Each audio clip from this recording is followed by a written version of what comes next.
base all'accordo con i pubblici ministeri abbiamo patteggiato in continuazione e quindi la pena finale è di 4 anni e mesi e 8. Con il patteggiamento l'ex assessore del comune di Venezia Renato Boraso esce dal processo Palude.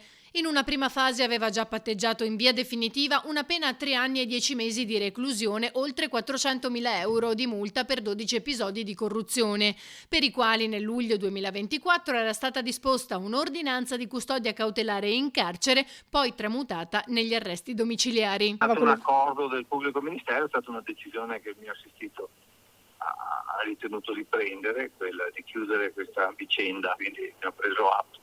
Nell'udienza, oltre a Boraso, altri 9 i patteggiamenti accordati: Stella Consulting, Gislon Carlotta, Mafra SRL, Benetazzo Nevio, Benetazzo Massimo, Licori Gian Roberto, Dalio Jacopo, Ormenese Fabrizio.